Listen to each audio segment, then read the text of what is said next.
Tapi kalau kamu jadi dokter spesialis, kecil. Hati, telinga, hidung, tenggorokan. Buka mulut, 5 juta. Banyak pasien yang takut nutup mulut. Kenapa? Buka 5, tutup 5.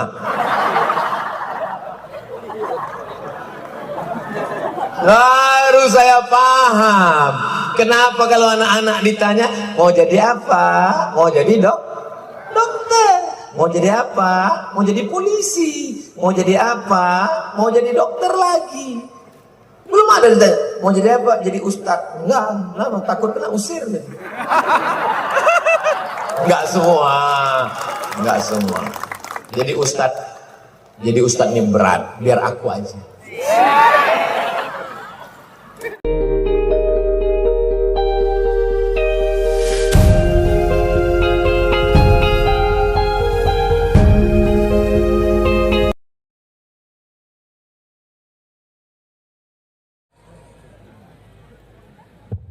Bismillahirrahmanirrahim. Assalamualaikum warahmatullahi wabarakatuh.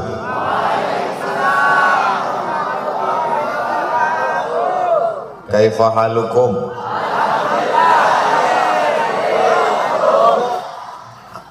Akaltum? Fahimtum?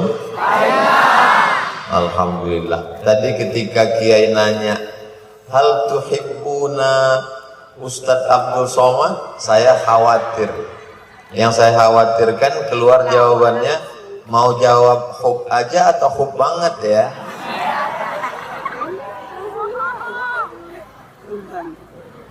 Anak raja memakai katun. Katun hadiah dari Pak John. Saya tak bisa lagi membuat pantun karena terkejut mendengar mercon. Memang indah si kain katun.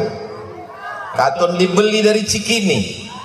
Saya tidak lagi berpantun karena sudah dihabiskan Kiai Ahmad Fauzi Tijani.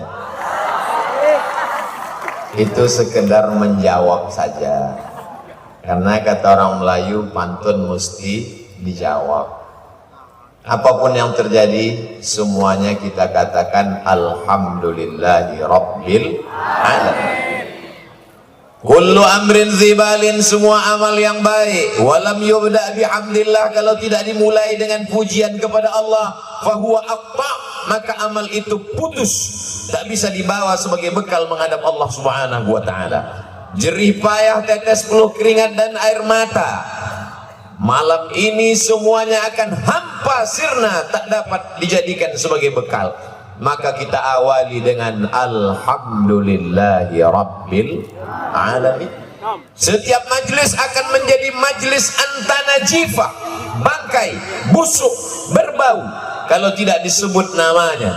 Maka kita pun menyebut namanya dalam untayan salawat. Allahumma salli ala sayyidina Muhammad wa ala ali sayyidina Muhammad. Ada seorang ulama namanya Kiai Khotib. Kiai Khotib memberi nama anaknya, nama yang paling baik adalah nama yang dinisbatkan kepada Nabi Muhammad sallallahu alaihi wasallam. Maka lengkap dengan nama Nabi beserta gelarnya. Anak itu diberi namanya Muhammad Amin. Lalu kemudian Muhammad Amin melaksanakan ibadah haji ke tanah suci Makkah, pulang pada tahun 1920, dipanggil dengan gelar baru, permata dalam bahasa Arab, disebut dengan Jauhari. Lalu kemudian beliau punya anak laki-laki. Anak laki-laki itu diberi nama lagi sesuai dengan nama orang paling mulia, dan mengambil barakah dari seorang mursyid tariqat dari Maghribi. Maka diberi nama anak itu dengan nama Muhammad Tijani. Lalu kemudian beliau punya anak laki-laki. Anak laki-laki itu diberi nama Ahmad Fauzi Tijani, Kiai Haji Doktor. Itu yang duduk di sebelah kanan saya itu. Lalu kemudian beliau punya anak, Kiai Khotib punya anak laki-laki namanya Muhammad Amin, nama lain Kiai Jauhari. punya anak laki-laki diberi nama. Kalau mau kasih nama 3. Nama Nabi Muhammad SAW, Nabi-Nabi selain Nabi Muhammad SAW, atau nama yang dinisbatkan kepada Allah. Abdullah, Abdurrahman, Abdurrahim, Abdus Somad. Kalau tadi sudah dipakai nama Muhammad, maka anak ini dipakai nama Nabi yang satu lagi, yaitu Nabi Idris. Dan Kiai Idris Jauhari punya anak laki-laki, itulah dia Kiai Haji Dr. Ghazi Mubarak. Itu yang duduk di sebelah kiri saya. Adapun kiai-kiai guru-guru kita yang lain tak dapat saya sebutkan namanya karena saya tak ingat. Tapi saya yakin dan percaya mereka pasti mengingat saya. Ketika mereka nanti masuk ke dalam surga, mereka akan bertanya kepada malaikat, "Hai malaikat, di mana Ustadz Somad berada?" Dan malaikat menjawab, "Dia berada di ruang VVIP." Amin. Saya minta aminkan doa saya sebetulnya.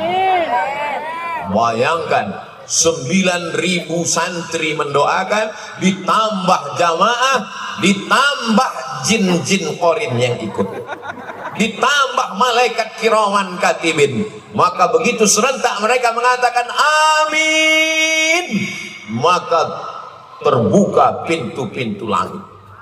Pintu langit terbuka, walaupun pintu Australia, Singapura. Jamaah yang dimuliakan Allah Subhanahu wa taala, saya tidak pernah menyangka akan diberikan kehormatan kegiatan ulang tahun 70 dari 1952 2022. Tidak terlintas di pikiran saya bahwa saya akan diapit oleh 2 kiai keturunan kiai mulia akan memencet tombol pembukaan kegiatan ulang tahun 70. Allahu Akbar. Makanya tadi ketika pencet itu saya katakan Allahu Akbar, Allah yang maha besar. Jangan kau katakan kau besar Abdul Somad karena beratmu hanya 55 kilo. Katakanlah Allah yang maha besar. Maka sebut nama Allah, sebut nama Rasulullah, Allahu Akbar. Lama hidup banyak dirasa, jauh berjalan banyak dilihat, macam-macam pengalaman dirasa. Saya pernah di kota Palembang, diajak meresmikan masjid. Berikut ini pemencatan tombol peresmian masjid. Begitu dipencet, layarnya nggak terbuka, nyangkut. Wah, kita begitu dipencet, Masya Allah, keluar semuanya mercon-mercon. Habis semua jin-jin ifrit ditembak mercon. Jadi kalau masih ada santri yang ngantuk, bukan salah jin lagi gitu jin. Kenapa kita mesti memperingati 70 tahun perjalanan ini? Apa yang ingin kita ambil? Pelajaran pertama yang diambil adalah Kiai Haji Muhammad Amin, Kiai Haji Jauhari bisa berangkat ke tanah suci Makkah Al-Mukarramah umurnya 15 tahun bersama keluarga besar. Orang sekarang mau berangkat haji, store ONH 2022 berangkat 2052. 2051 meninggal. Kalau mau berangkat sekarang, store-nya sekarang mesti ada bayaran yang lebih tinggi. Disebut karena mahal maka punya istilah khusus namanya ONH Fulus, ONH Plus. 1920, 25 tahun sebelum Indonesia merdeka, Kiai Jauhari sudah bisa ke tanah suci Makkah Al-Mukarramah bersama keluarga besar. Poin yang pertama, itu menunjukkan bahwa beliau adalah orang kaya. Tanah seluas mata memandang, pondok pesantren besar dibangun megah. Ini menunjukkan pelajaran pertama, santri-santri Al-Amin mesti kaya. Amin. Tapi saya nggak kaya Pak Ustadz. Cari anak orang kaya yang bapaknya sudah tua, sakit-sakitan, anak tunggal semata wayang. Kalau ada, jangan kasih tahu saya, khawatir saya ambil. Tolong kalau nanti video ini diupload, yang bagian ini dipotong, khawatir didengar orang di rumah. Ada orang bercerita, katanya Nabi Muhammad SAW itu orangnya miskin, susah, melarat, jubahnya compang-camping. Itu bukan Nabi Muhammad SAW yang ku kenal. Lalu yang kau ceritakan itu siapa? Muhammad tukang ayam. Mohon maaf kalau kebetulan ceritanya ada yang sama. Nabi Muhammad SAW itu kaya apa miskin? Siapa yang bilang? Nabi Muhammad SAW menikah dengan Khadijah, maharnya, kata Syekh Safiur Rahman Al-Mubarak Furi dalam kitab Ar-Rahiq Al-Maktum, berapa maharnya? Isruna bakarah, 20 ekor onta. 20 ekor onta. Kalau seekor onta itu harganya 50 juta, itu yang tidak terlalu mahal, tidak terlalu murah. Sebetulnya di atas itu, tapi karena kita udah lama kenal ya 50 aja lah. Kali 20 ekor, bayangkan itu berapa maharnya, hitung sendiri. Tapi saya takut juga kedatangan saya kali ini ke Pulau Madura ini menyebabkan rusaknya harga mahar. Bisa-bisa nanti efek ceramah ini besok-besok anak muda unjuk rasa, Abdul Somad janganlah lagi datang ke Pulau Madura. Kenapa? Merusak harga mahar. Anak-anak muda unjuk rasa, turunkan harga mahar, turunkan harga mahar. Tema kita adalah tentang Nabi Muhammad SAW adalah orang yang kaya. Jadi kalau dia menikah maharnya setelah dihitung-hitung oleh Dr. Safi'i Antonio dalam ensiklopedia sirah, ternyata mahar Nabi SAW menikah dengan Sayyidatuna Ummul Mukminin Khadijah lebih dari 1 miliar. Bayangkan itu. Kira-kira kalau ada orang menikah maharnya 1 miliar, orang kaya apa orang miskin? Kaya. Yang miskin itu siapa? Umat Nabi Muhammad, seperangkat alat sholat dan kitab suci Al-Quran. Yang lebih parah lagi, kupinang kau dengan bismillah. Ilaha illallah. Nasibmu nak. Tapi Nabi Muhammad SAW itu miskin Pak Ustadz, susah melarat setelah dia jadi Nabi. La taqillu an 50,000 dinarin zahabiyyin. Ketika terjadi perang Badar Al-Kubra pada hari Jumat tahun kedua Hijrah 17 Ramadan, diabadikan dalam Al-Quran, Yaumal Furqan, Yaumal Taqal Jam'an, bertemu dua pasukan dan menang umat Islam.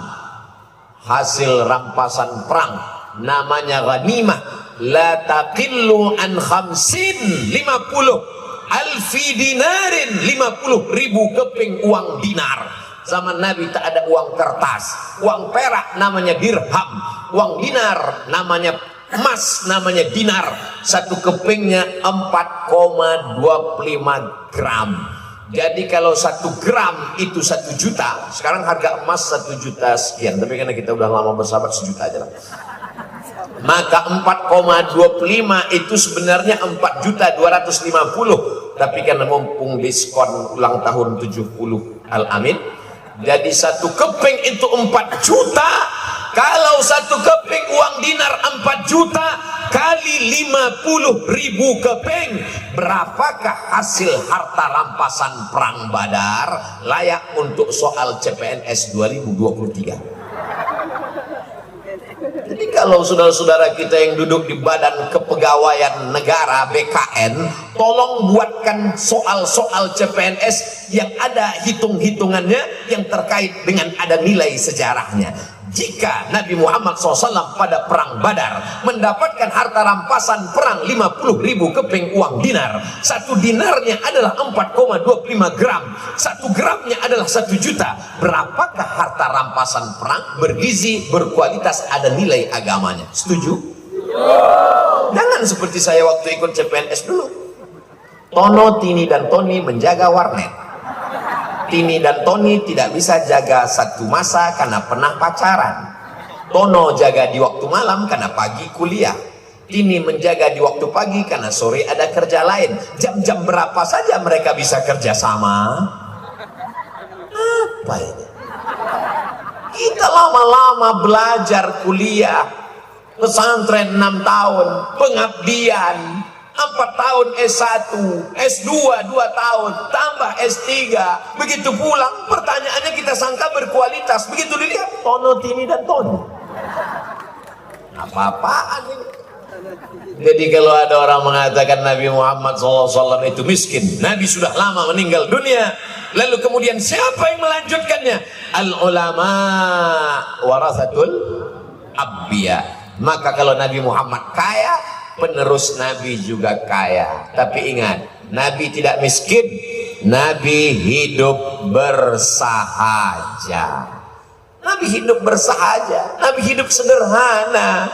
Itulah yang diamalkan oleh Kiai Muhammad Amin, Kiai Jauhari. Ketika orang mengatakan, Kiai kok nggak renovasi rumah, Kiai kok nggak bangun rumah yang megah, Kiai kok nggak bangun rumah yang besar?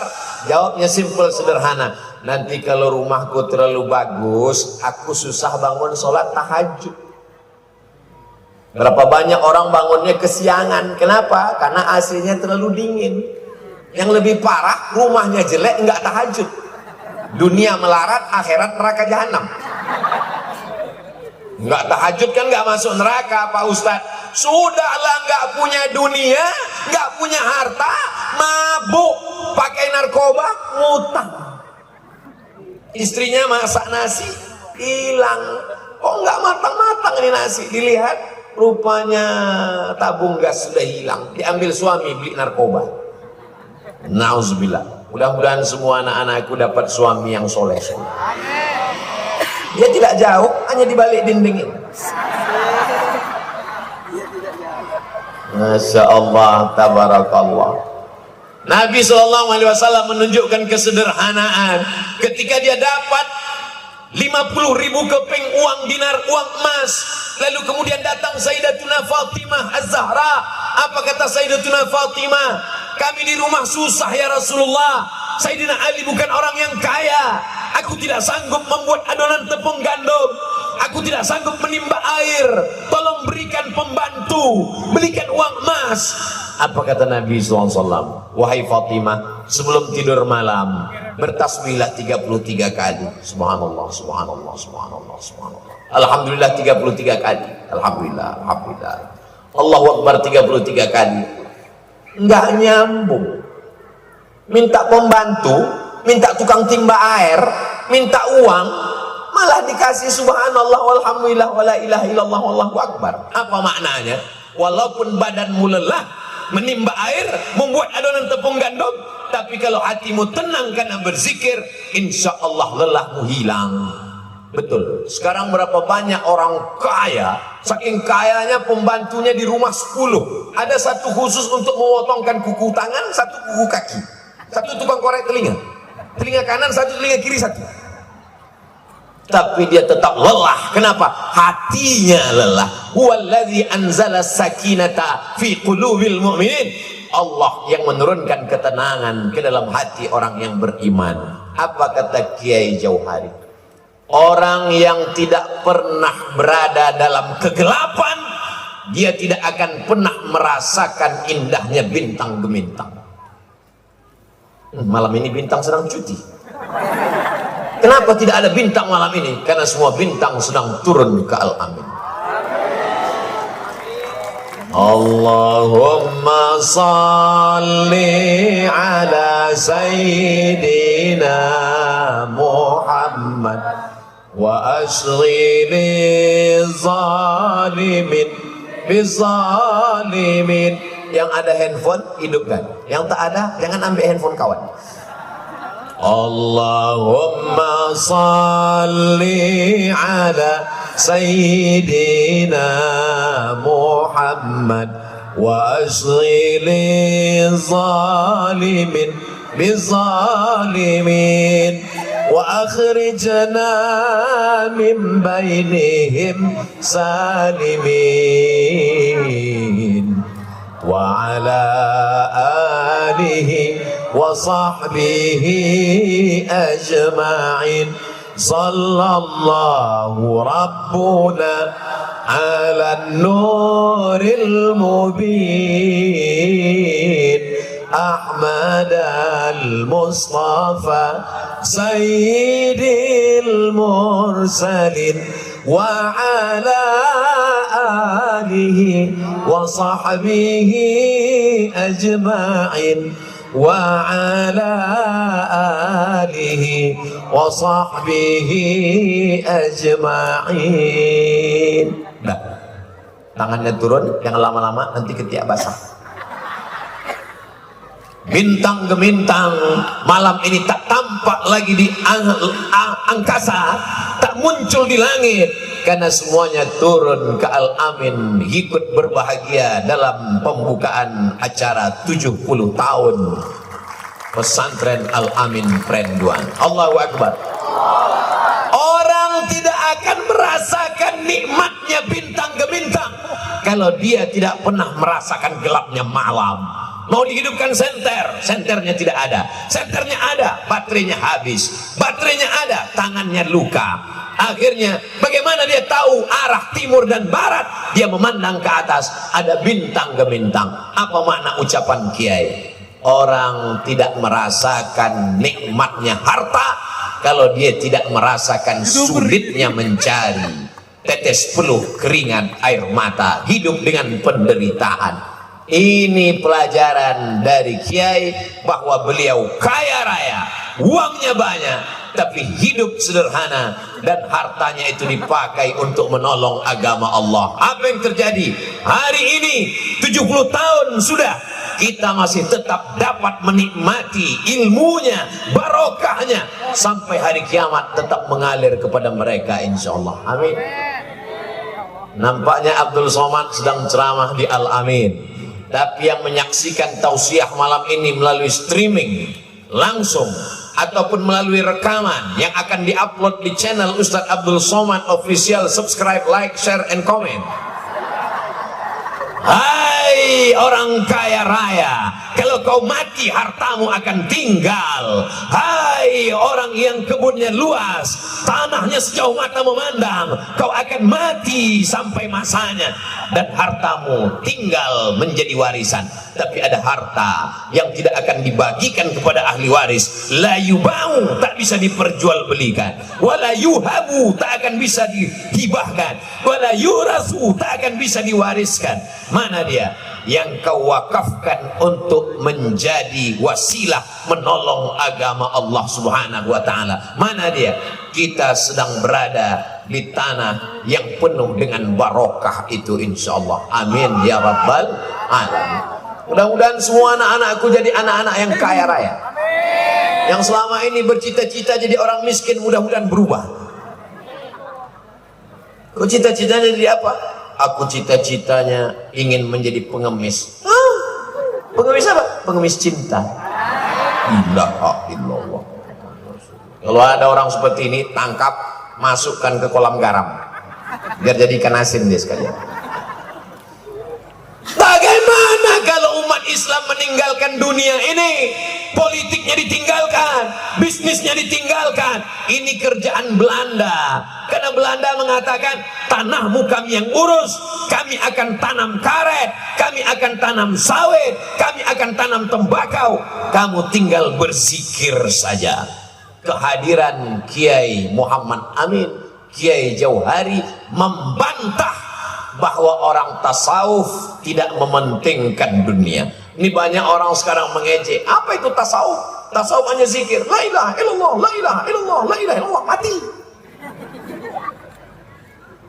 Beliau mengamalkan Allahumma salli ala Sayyidina Muhammad wa ala ali Sayyidina Muhammad al-Fatihi lima ughliq wal khatimi lima sabaq nasiril haqqi bil haqq wal hadi ila siratikal mustaqim wa ala alihi haqqa qadrihi wa miqdarihi al-azim, bersanad sampai kepada Sidi Ahmad At-Tijani di Maroko sampai ke Pulau Madura.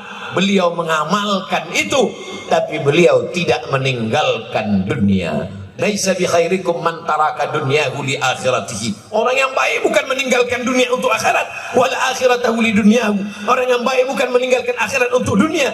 Liyusiba minhuma jami'an, dapat dua-duanya sesuai dengan doa yang diajarkan Allah dalam Al-Qur'an. Rabbana atina fid dunya hasanah wa fil akhirati hasanah wa qina azabannar.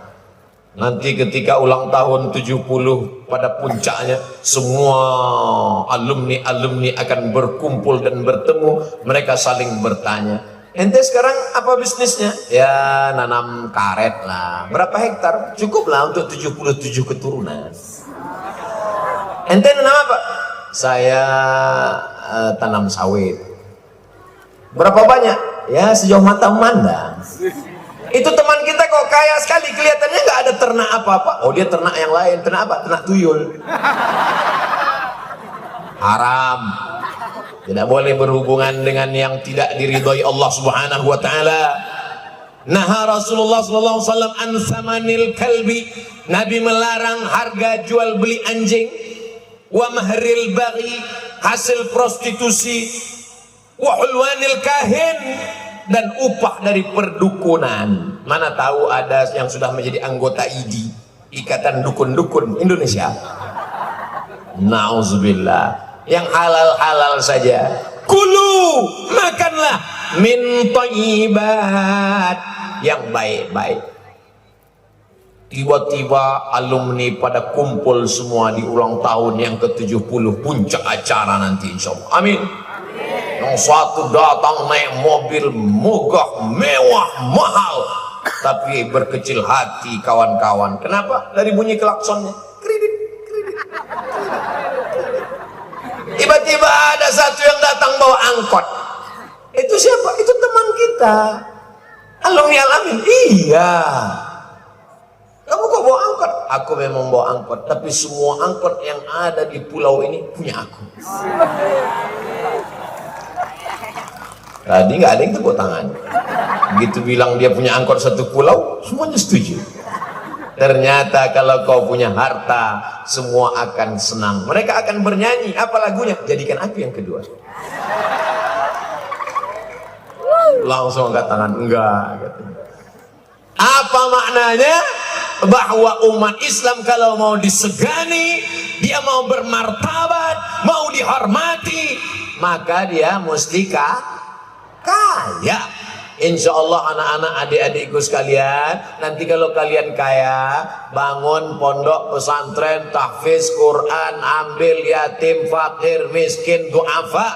Kalian adakan acara bersama Ustadz Somad, sweeping di lampu merah, bawa truk sama traktor, tangkap semua pengemis-pengemis, masuk. Setuju? Mantap, mainkan. Takbir. Cita-citanya begitu. Masalah profesinya apa? Terserah. Ustadz Abdul Somad, ini fakultas kedokteran. Biayanya masuk kan mahal Pak Rektor. Katanya masuknya 200 juta. Ada syaratnya Ustadz Somad. Kalau dia hafiz Quran gratis, full asrama, uang saku, biaya kuliah gratis. Kata Pak Rektor Universitas Islam Indonesia Yogyakarta beberapa waktu yang lalu saya ke Yogyakarta. Mudah-mudahan adik-adik yang hafal Quran, bahasa Arab mantap, bahasa Inggris mantap, lulus jadi dokter spesialis. Paling enak cari duit dokter spesialis. Martelnya kecil. Bukan seperti tukang martelnya besar, gagangnya rotan, mukulnya sampai copot tulang, batunya nggak pecah. Gaji satu hari 100.000. Tapi dokter spesialis martilnya kecil, pukul lutut tik tik tik 10 juta, lutut kanan 10, 20, ongkos pasang 40, bautnya lupa pasang lagi 45. Udahnya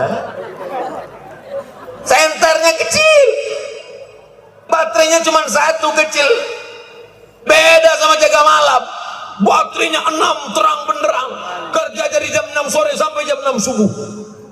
Maling masuk juga.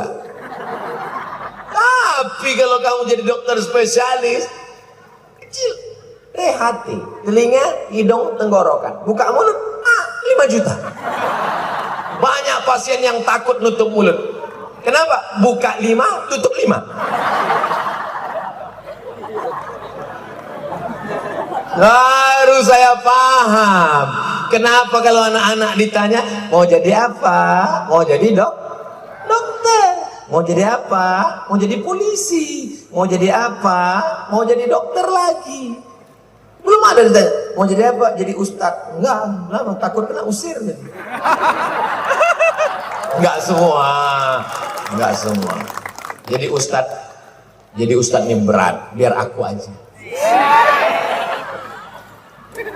Apapun profesimu, kau mau jadi pengacara, lawyer, advokat itu pengacara, bukan yang hijau-hijau pakai itu pokat. Advokat itu gajinya per jam, per menit, per detik.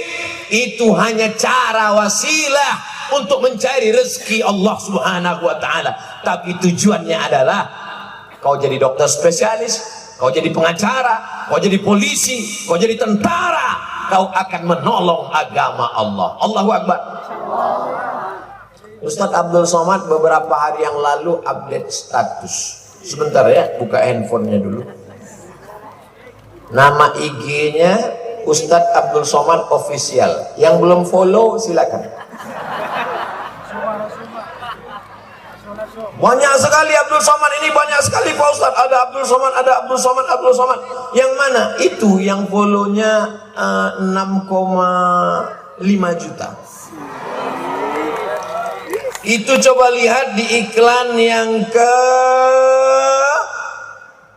13 Mei, penerimaan bintara khusus santri dan lintas agama. Prioritas. Saya disuruh upload, Ustaz Abdul Somad ada kabar gembira. Masya Allah tabarakallah, langsung saya share. Sudah 43.219 yang suka. Berapa yang lulus? Nggak tahu. Bayangkan, masjid-masjid selama ini kosong. Kenapa masjid kosong? Masyarakat nggak semangat ke masjid. Hayya 'alas shalah.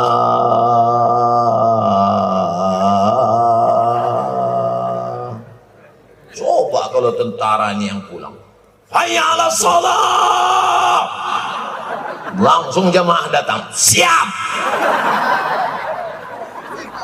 Bangga kita dengan serak. Ada tentara ternyata di sana. Insya Allah banyak tentara kita. Bangga kita. Bangga nggak tentara pakai baju seragam sholat ke masjid? Bangga. Ibu-ibu akan berkata kepada anaknya, anakku, lihat tentara, baret merah, baret hijau, baret biru. Ada nggak baret biru? Ini tentara, anak. Bangga kita. Kenapa? Karena mereka berseragam, abdi negara, gagah perkasa, sehat walafiat. Tapi mereka juga menempelkan keningnya ke lantai karena bersimpuh sujud kepada Allah. Dia tidak merasa dirinya besar. Saat dia bersujud, dia berkata, Subhana Rabbiyal A'la wa bihamdi. Menetes air matanya saat bersujud.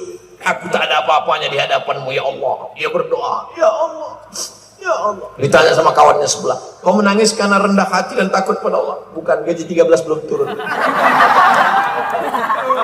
Orang yang dimuliakan Allah Subhanahu wa ta'ala.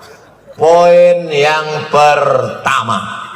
Poin yang kedua adalah bahwa ternyata Kiai Jauhari tidak sendirian. Beliau bersahabat dekat dengan Kiai Haji Imam Zarkashi, salah satu pendiri pondok pesantren Darussalam Bontot. Saya kebetulan dulu belajar di pesantren di Medan. Buku bahasa Arabnya, kamusnya disusun oleh Kiai Haji Imam Zarkashi. Ketika mereka bersahabat dekat, pertemanan persahabatan mereka bukan hanya sekedar berkawan bersahabat, tapi juga ada buahnya. Buahnya adalah mendirikan pesantren. Sekarang banyak orang bersahabat berteman nggak jelas kemana arahnya. Maka setelah ini tanya, kita ini kan udah lama berteman, iya, mau dibawa kemana hubungan kita? Kalau hanya sekedar teman tertawa, maka sesungguhnya lebih baiklah berteman dengan handphone. Teman adalah yang bisa menunjukkan kita kepada jalan yang benar. Akhirnya pertemanan mereka, persahabatan mereka, berdirilah pondok pesantren. Ini kawan-kawan, ada yang mungkin punya kelebihan harta, ada yang punya kelebihan ilmu, ada yang punya bapaknya pejabat, ada yang orang tuanya diberikan amanah kekuasaan. Maka berteman kalian, bersahabat kalian, tapi buah dari persahabatan itu adalah berdirinya pondok pesantren. Pondok pesantren mesti diperbanyak di seluruh Nusantara. Supaya apa? Karena benteng terakhir pertahanan bangsa kita dari serangan narkoba, dari serangan ganja, dari serangan LGBT, dari serangan aliran sesat, ateis, komunis, agnostik, liberal, sekuler. Tidak ada yang dapat menyelamatkan anak kita selain pondok pesantren.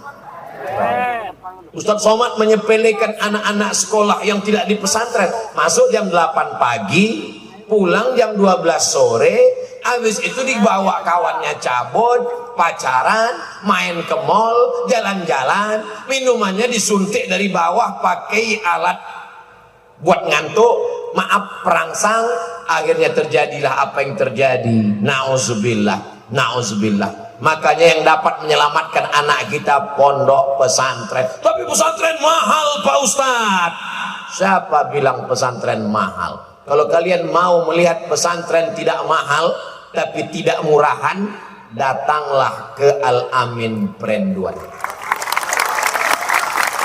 Jamaah yang dimuliakan Allah SWT dimanapun berada, inilah yang lagi masih bisa. Siapa di Indonesia, di dunia ini yang bisa menyelamatkan anaknya dari mulai bangun tidur sampai tidur malam?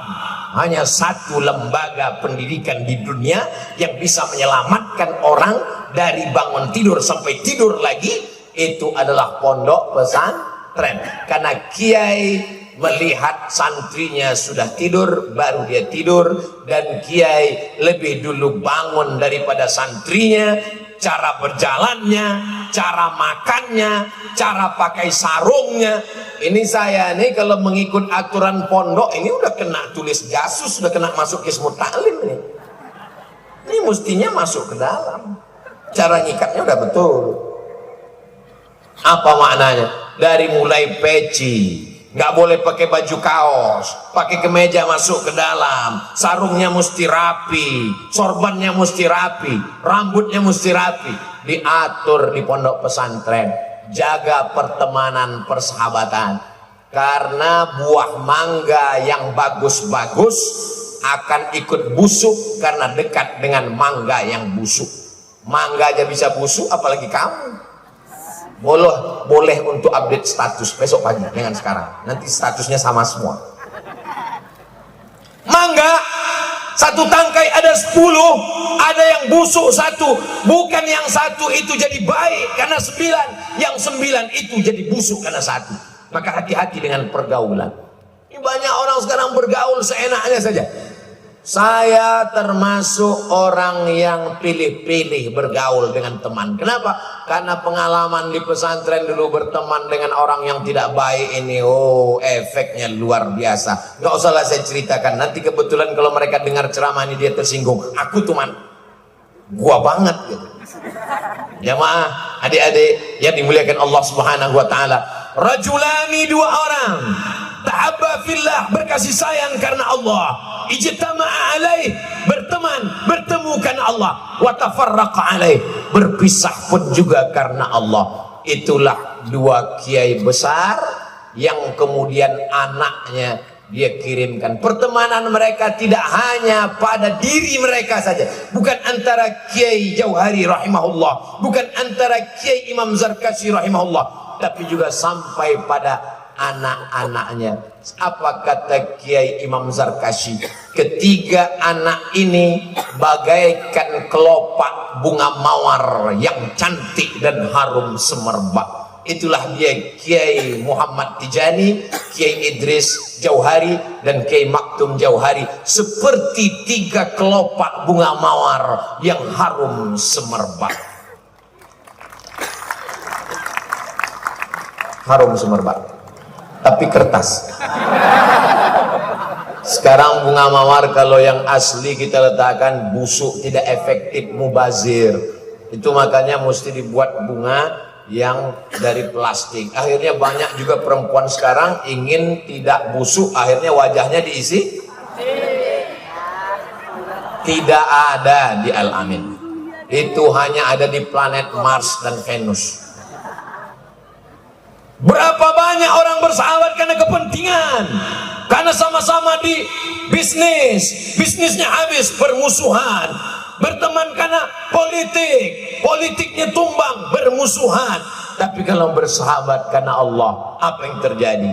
Sampai kepada anaknya, sampai kepada cucunya, dan tidak hanya sekedar anaknya dikirim, tapi juga anaknya menikah. Dan hasil pernikahan antara anak para ulama akan melahirkan para alim-alim ulama. Kenapa? Karena darah yang baik akan ketemu dengan darah yang baik.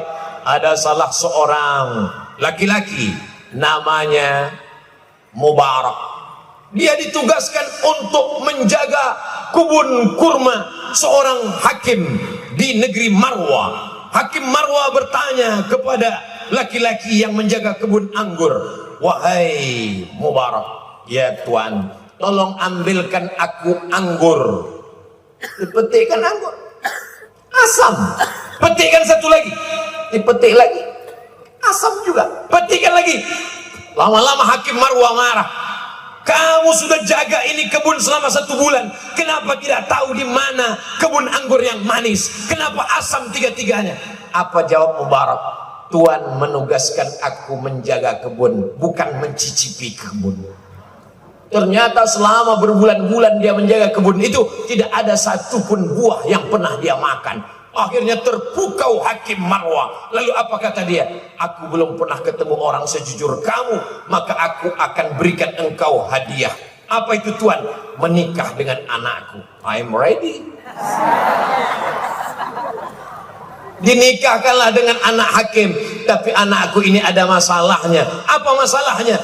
Tidak punya mata, tidak punya telinga, tidak punya mulut, tidak bertangan, dan tidak berkaki.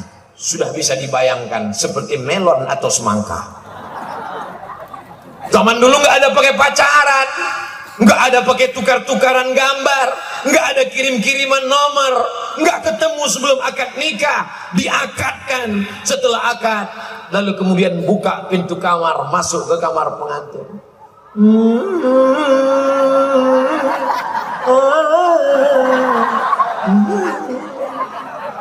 Kira-kira begitulah soundtracknya. Begitu dia terkejut. Wow, amazing. Kata bapakmu, kamu tidak punya mata. Karena mataku tidak pernah melihat yang haram kecuali kamu, hai abang halal. Katanya kamu nggak pernah punya telinga. Karena telingaku tidak pernah didengarkan untuk yang lain-lain, hanya mendengarkan nasihat-nasihat ayat-ayat Allah. Katanya kamu tak pernah punya mulut, karena mulutku tak pernah berkata kepada yang tidak mahram. Hanya kaulah laki-laki yang tempat aku bicara pertama kali. Katanya kamu tak punya tangan, karena tanganku tak pernah menyentuh selain yang diridhai Allah. Katanya tak punya kaki, kakiku tak pernah melangkah kecuali hanya kepada pengajian ulang tahun 70 tahun Al-Amin. Itu tambahan dari saya. Akhirnya mereka pun menikah. Darah yang baik dari laki-laki yang jujur ketemu dengan perempuan yang amanah. Akhirnya lahirlah seorang anak laki-laki namanya Abdullah bin Al-Mubarak, seorang ahli hadis yang luar biasa dalam sejarah ilmu hadis. Itulah pentingnya mempertemukan orang yang soleh dengan anak yang solihah, bukan yang soleh juga, anak yang soleh. Jadi kalau hari ini kau ini temboknya memang betul-betul tembok Berlin. Di beberapa tempat saya tabligh akbar, laki-laki dengan perempuan cuman dibatasi tali plastik. Akhirnya jamaahnya. Tapi di sini kalian terjaga, masya Allah, tabarakallah. Yang laki-laki nggak bisa ngeliat perempuan, yang perempuan nggak bisa lihat laki-laki. Tapi aku bisa. Saya ini udah tua, mata udah nggak terang lagi. Lahir 1977. Sekarang udah 2022, berarti kan 25. Mata saya ini udah rabun, gak bisa lagi membedakan. Ini dari jauh begini, ini gak bisa saya bedakan mana nenek-nenek, mana anak gadis, sama aja semua. Itulah maka tadi saya dari awal sampai sekarang berdirinya di tengah. Kenapa? Karena kalau saya berdiri di sini, yang namanya manusia pasti ada lintasan dalam hati. Ustadz gatal. Kalau saya terlalu lama berdiri di sana, nampaknya Ustadz ini udah lain seleranya. Khairul umuri awsatuha. Lebih selamat kalau aku berada di tengah. Apa maknanya? Mempertemukan orang yang baik-baik. Maka saya amat sangat berharap anak-anakku yang baik, yang soleh-soleh ini sampai masanya nanti ketemu dengan yang solehah-solehah. Dari sekarang sudah direncanakan. Masya Allah, angkat tangan mereka semua. Nanti insya Allah, aku tak pernah mencarimu, kamu tak pernah mencari aku. Allah mempertemukan kita. Apa kata dia? So sweet. Untuk sementara nggak usah lu mikir itu, pikirkan aja dulu. Karena Muhammadun na'iman fi firashihi wa sa'atu asrun wa laylu kulluhu zalamun wa badun laysa fiha illa sautul harif fi syarif. Kalau macam-macam menggoda pikiranmu, ingin memikirkan perempuan, pas tengah malam terbayang-bayang, tidur tak lelap, makan tak kenyang, hilangkan semua dengan apa? Masuk ke tasrif. Nah, apa maknanya? Fokus saja dulu kau belajar, nanti sampai masanya engkau akan dipertemukan dengan orang yang baik-baik. At-tayyibuna lit-tayyibat. Yang baik-baik ini akan bertemu dengan yang baik, dipertemukan dalam majelis yang baik, maka lahirlah keturunan yang baik-baik. Itu dilakukan oleh kiai-kiai zaman dulu. Ini sekarang banyak saya ketemu jamaah. Saya Pak Ustadz, anak saya sudah saya sekolahkan, sudah S1, sudah S2, sudah S3. Masalah jodoh, cari sendiri. Oh nggak bisa, Beb. Kenapa? Karena anak-anak kita belum tentu secerdas pengalaman hidupnya. Belum tentu secerdas dia di bangku kuliah. Ini masalah jodoh anak-anak kita ini. Maka sedikit banyak kita mesti intervensi. Anak saya masih kecil, tapi udah saya buat beberapa bookingan sudah. Itu saya lihat ada yang cantik, ini calon menantu saya. Pas saya bilang, ini calon juga. Lama-lama jamaah bingung, yang mana Pak Ustadz? Semuanya saya bilang. Nanti kita buat fit and proper test. Hafalan Qur'annya, jangan sampai ketika di pesantren jilbabmu panjang, matamu dijaga untuk melihat ke bawah, langkahmu diatur sopan santun tata krama budi bahasa, tapi karena kau salah arah, akhirnya 3 hari menikah pulang ke rumah, rambutmu sudah 3 warna, merah kuning kelabu. Selama ini kalau ketemu dengan orang tua, assalamualaikum ayah, begitu datang 3 hari setelah menikah, hai father, sehat. Ternyata apa yang terjadi? Begitu dilihat tampang suaminya, anting-antingnya 13, 5 di sini, 5 di sini, naik ke sini, 1 di sini. Melihat bibirnya peganti, bibir kita pula yang bergerak-gerak. Ustaz Somad, tolong saya Pak Ustaz. Kenapa Bu? Tolong saya Pak Ustaz. Ya kenapa? Ibu jangan nangis terus, nanti saya nangis juga. Anak saya ini saya sekolahkan Pak Ustaz, tamat pesantren. Sekarang dia seperti orang gila Pak Ustadz. Kenapa? Karena suaminya pakai narkoba Pak Ustadz. Salah saya juga dulu, nggak saya arahkan. Ada yang datang ke rumah saya, Ustadz nggak saya terima. Saya mau cari yang SH, saya mau cari MSI, saya mau cari yang tentara, yang duitnya banyak, yang dokter spesialis. Tiba-tiba datang satu meminang SAG, saya tolak. Kenapa? Sarjana alam gaib. Dia sangka kalau kita sekolah agama kita tidak makan.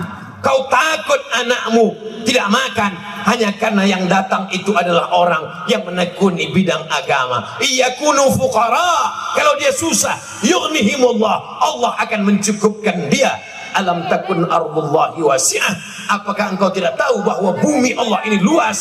Fatuhajiru fiha, hijrah sejauh mata memandang, rezeki akan terbuka. Makanya mungkin waktu lajangnya agak macet seret rezekinya, tapi ada rezeki setelah menikah. Mungkin setelah menikah belum datang, ada rezeki ketika sudah punya anak. Ini semua adalah bagian dari bagaimana cara mengatur kehidupan. Dan ini dapat kita ambil pelajaran dari Kiai Muassis, pendiri Pondok Pesantren Al-Amin Prenduan.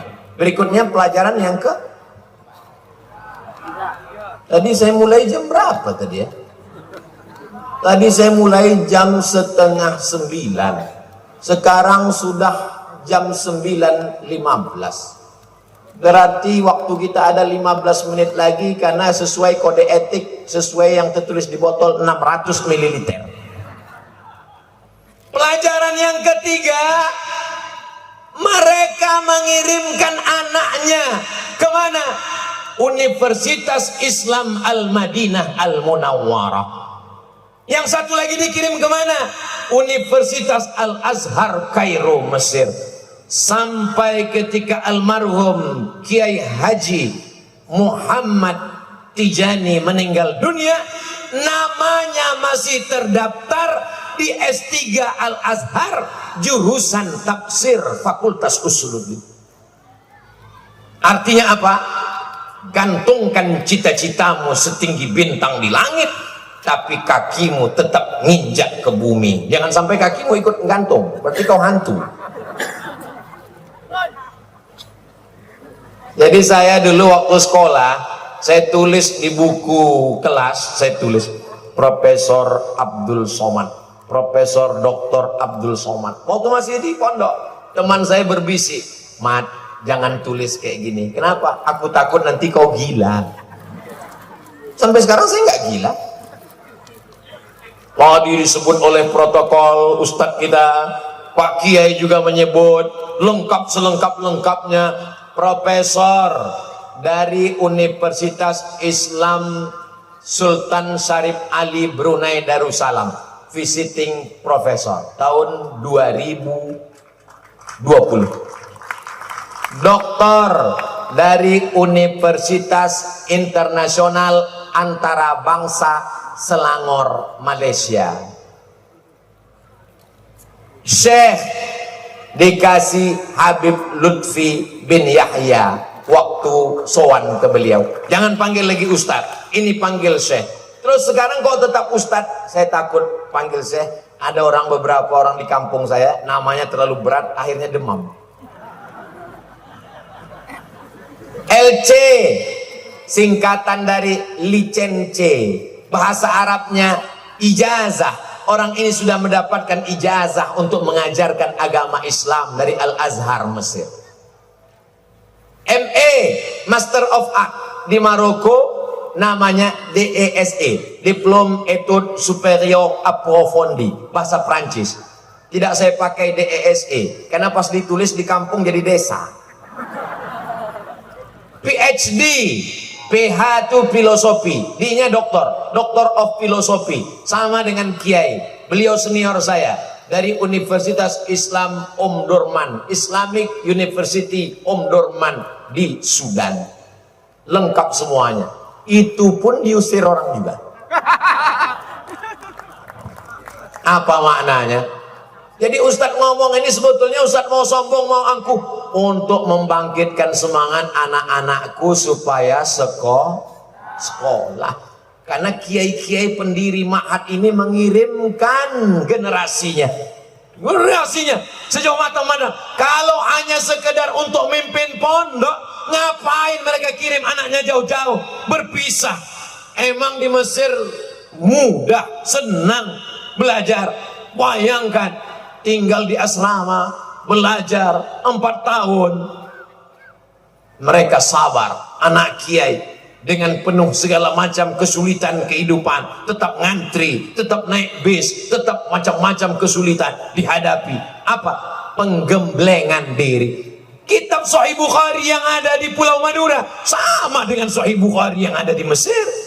Kitab Riyadhus Shalihin yang ada di Indonesia sama dengan Riyadhus Shalihin yang ada di kota Madinah Al-Munawwarah. Lalu kenapa mesti belajar jauh? Bukan masalah baca kitabnya, tapi belajar hidupnya. Anak-anak ini mesti belajar hidup. Itulah maka dikirim mereka sejauh mata memandang. Kirim anakmu sejauh mata memandang. Di hari petang dia akan pulang, karena dia tahu di mana letak sarang. Penyakit yang paling mengerikan adalah anak-anak tidak bisa mengikat tali sepatunya sendiri. Saking kan ibunya sayang, neneknya sayang, ngikat tali sepatunya pun dia nggak bisa. Ini Masya Allah, besar sekali TV-nya. Ngikat tali sepatu pun nggak bisa.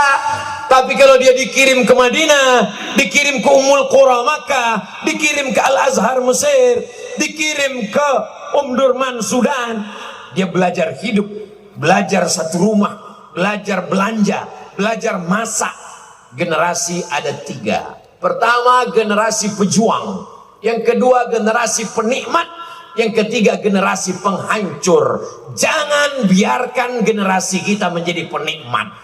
Itulah kalau ada di antara adik-adik sekalian, bapaknya mampu, ibunya mampu. Kenapa aku dikirim ke pesantren? Kenapa aku mesti belajar ke Mesir? Karena mereka sayang dengan kamu. Mereka tidak ingin kamu menjadi generasi penikmat yang akan berubah menjadi generasi penghancur. Berapa banyak pondok pesantren hancur? Kenapa? Kehilangan kader. Karena anak-anak pendiri tidak pernah digembleng dengan pendidikan yang luar biasa. Ini pelajaran ketiga yang diambil dari kiai-kiai pendiri Al-Amin. Pelajaran yang keempat. Sampai berapa nih Pak Ustaz? Sampai 5 saja. Kenapa? Rukun Islam 5. Nanti kalau ada yang nyampaikan 6, rukun iman 6. Kalau ada yang menyampaikan 7, karena tawaf 7 kali. Kalau ada yang mengatakan 8, nggak tahu. Pelajaran yang keempat adalah bahwa setelah melambung sampai ke atas, menjadi kiai, menjadi doktor, menjadi mudir, tidak membuat mereka merasa di atas awan. Mereka adalah orang-orang yang merendahkan dirinya. Kalau tidak dijelaskan ke saya tadi, ini adalah kiai sepuh kita, ini adalah mudir kuliatil muallimin, ini adalah pengasuh. Saya tak tahu. Pakaiannya sama, kukunya sama, sarungnya sama. Kiai di tengah kesibukannya sempat menyempatkan diri waktu untuk terbang ke Surabaya. Dari Surabaya ngantar lagi kemari. Selama di Surabaya kenalan dengan orang, dengan entengnya nanya, nama bapak siapa? Nama saya ini. Boleh minta nomornya Pak? Dalam hati saya, ngapain minta nomor? Merendahkan diri, merendahkan hati. Ini yang paling sulit sekarang. Saya melihat dengan mata kepala saya sendiri. Insya Allah kerendahan, ketawaduan ini menular juga ke anak-anakku sekalian, insya Allah. Amin. Ustaz Somad ngomong tawadu, ngomong rendah hati, tapi bajunya bagus, kain sarungnya mahal, hadiah dari sponsor yang tadi dibacakan satu persatu. Ustaz Somad ngomong katanya mesti rendah hati, dia sendiri berdiri di atas membelakangi kiai-kiai. Saya sudah izin. Tadi kan sebelum saya izin dulu, izin kiai, silakan kata mereka. Habis itu 10 jari saya angkat, 11 sama kepala saya. Mereka bilang, iya oke, jalan. Seandainya pas saya angkat tadi mereka bilang, enggak katanya, paksa saya ngomong ceramah begini. Artinya apa? Kita mesti menjaga akhlak. Makanya Nabi Muhammad SAW tidak dipuji Allah. Hai Muhammad SAW yang kakinya bengkak karena sholat malamnya panjang. Hai Muhammad SAW yang keningnya hitam karena sujudnya lama. Nah, tapi apa kata Allah? Wa innaka la'ala khuluqin azim. Akhlak, budi pekerti. Begitu bersalaman dengan kiai-kiai, dengan sahabat-sahabat dari Iqbal, alumni-alumni Al-Amin yang jauh titelnya lebih tinggi, ilmunya lebih banyak, semua mereka menundukkan kepala. Melihat mereka menundukkan kepala, saya tundukkan pula kepala saya. Mereka mau cium tangan saya cium pula tangan mereka. Akhirnya kepala kami belagak. Jangan ketika ada orang yang lebih tinggi darimu usianya, ilmunya, engkau dengan bangga angkuh sombong. Karena sesungguhnya kesombongan adalah la yadkhulul jannata, tak masuk surga, man kana fi qalbihi, siapa yang dalam hatinya mithqala habbatin min khardalin min kibrin, ada sombong sebesar biji sawi.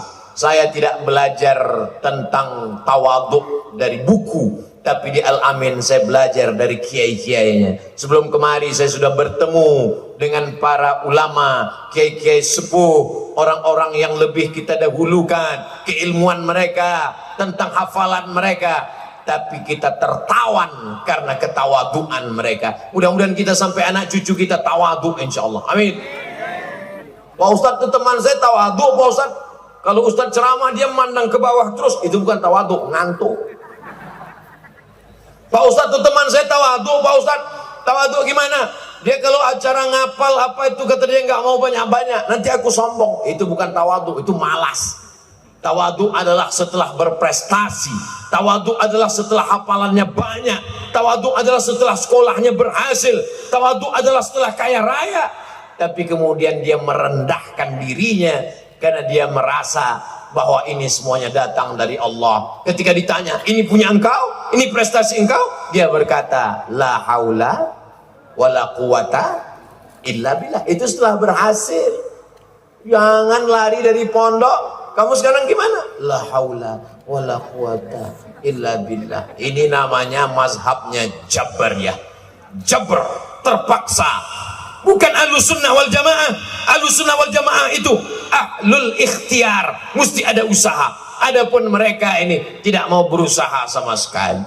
Ketika ditanya, kenapa nggak naik kelas? Kenapa nggak berprestasi? Kenapa nggak lulus? Serahkan semuanya pada Allah. Kalau kebetulan suami ibu ada orang model seperti ini, jangan marah, jangan kelahi.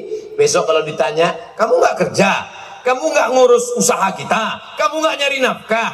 Dia bilang, serahkan aja sama Allah. Ibu diam aja. Nanti kebetulan jam 12 azan zuhur, dia lapar, dia nanya, Ma, makan siang mana? Serahkan sama Allah. Ma. Allah akan memberikan rezekimu ketika engkau bertawakal seperti seekor burung. Lau tawakkaltum 'alallah haqqa tawakkulih. Kalau kau benar-benar bertawakal kepada Allah seperti tawakalnya seekor burung, la razaqakum kama ruziqat thair.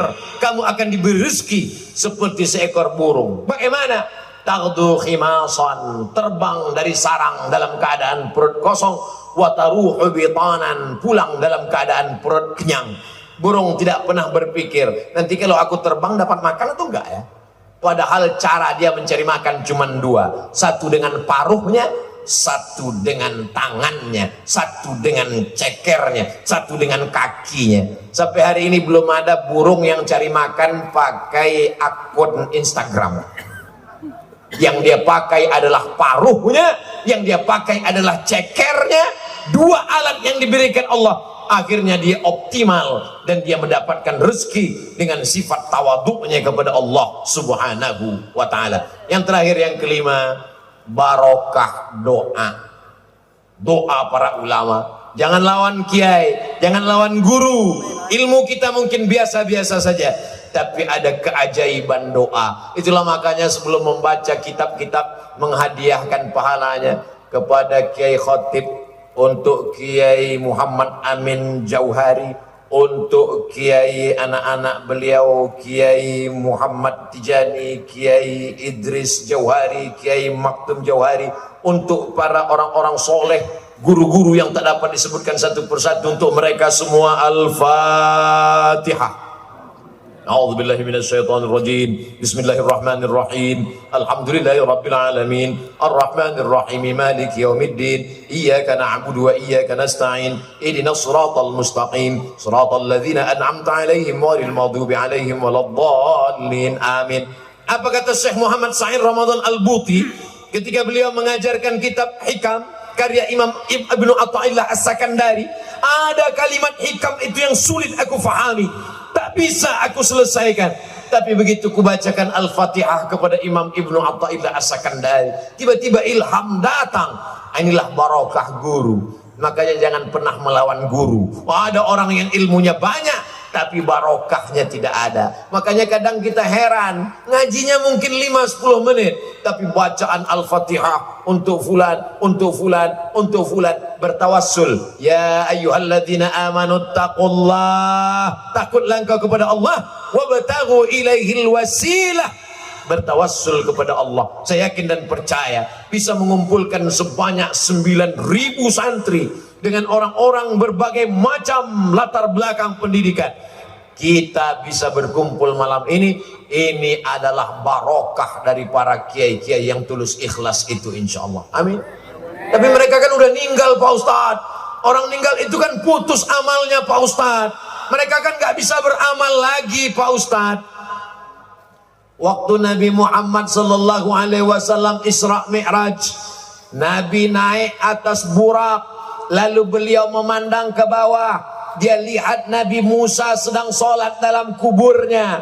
Nabi bertanya kepada Jibril, "Hai Jibril, itu siapa?" Kata Jibril, "Itu adalah Musa sedang sholat." Pertanyaannya, waktu itu Nabi Musa sudah meninggal atau masih hidup? Sudah meninggal. Ketika Nabi Muhammad SAW sampai ke Baitul Maqdis, dia jadi imam. Dia pandang ke belakang, Nabi Ibrahim jadi makmum. Nabi-nabi yang lain jadi makmum. Itulah yang dibaca dalam tarhim. Assalatu wassalamu alaika ya man asra bikal muhaiminu layla. Pada malam itu diperjalankan. Wa antal imam, engkau menjadi imam. Makmumnya adalah nabi-nabi. Pertanyaannya, waktu Nabi Muhammad jadi imam di Masjidil Aqsa, makmumnya nabi-nabi. Nabi-nabi itu masih hidup atau udah meninggal? Sudah meninggal, kecuali Nabi Idris, kecuali Nabi Isa alaihissalam. Barrafa'ullah, itu belum mati, belum meninggal, nanti akan turun sekali lagi. Tapi Nabi Musa, Nabi Ibrahim sudah meninggal, lalu mereka beribadah. Lalu bagaimana dengan hadis iza matal, Sahih Muslim, iza matal insan, kalau manusia mati inqata'a, putus. Yang putus itu apa? Dijelaskan oleh Syekh Yusuf dalam kitab Al-Adil Al-Mausu'ah Al-Yusufiyah fi Adillatis Sufiyah. Yang putus itu adalah amal taklifi. Amal taklifi, amal mukallaf. Wajib sholat, setelah meninggal enggak wajib sholat. Wajib puasa, setelah meninggal enggak wajib puasa. Wajib zakat, setelah meninggal enggak wajib zakat. Makanya kalau ada orang enggak mau wajib-wajib, maka syaratnya mesti Jadi yang dimaksud putus amalnya, putus amal taklifi. Adapun wali-wali Allah, kiai-kiai yang soleh-soleh, mereka tidak pernah putus beramal. Mereka tidak wajib sholat, mereka tidak wajib puasa, mereka tidak wajib zakat, tapi mereka tetap berdoa dan mereka bisa mendoakan kita. Maka dalam tafsir Ibnu Katsir dalam ayat wa qul i'malu fasayarallahu amalakum wa rasuluhu wal mu'minun. I'malu, beramallah, berbuat baiklah, yang akan melihat amal kamu. Fasayarallah, Allah, wa rasuluhu, Rasulullah, wal mu'minun, orang beriman. Apa tafsirnya? Allah melihat amal kita, ya. Rasulullah melihat kita. Malam ini Rasulullah melihat amal kita. Menurut ayat ini yang ketiga, wal mu'minun, malam ini Kiai Khatib melihat amal kita. Amin. Kiai Muhammad Amin Jauhari melihat amal kita. Amin. Kiai Muhammad Tijani melihat amal kita. Kiai Idris Jauhari, Kiai Maktum Jauhari, para kiai yang sudah mendahului kita, mereka melihat dan mereka tersenyum. Kenapa? Wal mu'minun, orang beriman diberikan Allah dan mereka mendoakan kita. Kalaulah doa tidak terkabul dari orang sudah meninggal, maka batallah hadis mengucapkan salam kepada Rasulullah. Assalamu alayka ya Rasulullah, assalamu alayka ya Nabi Allah, assalamu alayka ya Habib Allah, assalamu alayka ya khaira khalqillah. Oh, itu kan Nabi Pak Ustadz, itu kan Nabi. Selangkah setelah Nabi, assalamu alayka ya khalifata Rasulillah, assalamu alayka ya Abi Bakrin Siddiq. Dia bukan Nabi. Selangkah di depan, assalamu alayka ya amiral mu'minin, assalamu alayka ya sayyidana Umar ibn al-Khattab. Dia bukan Nabi. Batallah hadis tentang ucapan di depan makam kubur. Wahai Aisyah, Ibu Aisyah, kalau kamu lewat di depan makam Baqi, jangan lupa ucapkan salam. Assalamualaikum ya ala diyar minal mu'minin wa inna insyaallah bikum lahiqun yarhamullahu al-mustaqimina wal mustakhirin nasallallahu lana wa lakumul afiyah. Mereka membalas, mereka menjawab waalaikumsalam, hanya saja kita tidak mendengar. Artinya apa? Mereka mendoakan kita, begitu juga lah kiai-kiai mendoakan kita kalau kita kirimkan Al-Fatihah. Makanya kata Imam Nawawi, wa in khatimul Quran, kalau kamu mampu membacakan sekhatam Quran. Anak-anak santri yang hafiz Al-Quran, satu hari baca 2 juz, 1 bulan dia khatam 2 kali, dihadiahkannya pahalanya untuk kiai. Untuk kiai mendoakan. Kenapa? Karena salam saja pun berbalas, apalagi bacaan 2 juz sehari. Kalau cuma 2 juz, saya 3 juz Pak Ustaz, juz pokat, juz lemon, juz mangga, mengalir pahalanya. Makanya salam itu ada 3. Salam yang pertama wajib dijawab. Salam saya pertama tadi, assalamualaikum warahmatullahi wabarakatuh. Salam yang kedua nggak boleh dijawab. Salam imam waktu sholat, assalamualaikum warahmatullahi, ya dijawab waalaikumsalam. Salam yang ketiga, mereka menjawab tapi kita tidak ingin mendengar jawabannya. Ketika lewat di jalan tengah malam, lewat kuburan, assalamualaikum ya ahlal kubur, mereka jawab, kita nggak ingin dengar jawabannya, karena sampai mereka jawab kita dengar waalaikumsalam, pingsan gitu langsung. Mereka menjawab, mereka mendoakan kita. 3 doa mereka. Apa kata mereka? Waalaikumsalam, selamat engkau sampai tujuan. Warahmatullah, rahmat Allah tercurah untukmu. Wabarakatuh, barokah hidupmu, barokah hartamu, barokah ilmumu, barokah keluargamu, barokah anakmu, barokah duniamu, barokah akhiratmu. 5 pelajaran. Nanti kalau ada yang nanya, siapa tausiah tadi malam pembukaan program acara milad 70 tahun pesantren Al-Amin Perenduan? Ustadz Abdul Somad tadi malam tausiah. Apa yang dia sampaikan? Ada 5 poin. Yang 5 itu apa? Aku nggak ingat. Tapi insya Allah bisa ditonton ulang dan dicatat lagi, karena akan masuk dalam UAS, ujian akhir semester. Jangan kemana-mana, kita teruskan setelah yang satu ini. Ada beberapa pertanyaan, mudah-mudahan tak ada menyangkut masalah imigrasi. Assalamualaikum warahmatullahi wabarakatuh. Ustadz, saat ini saya bekerja di salah satu kapal pesiar di Amerika.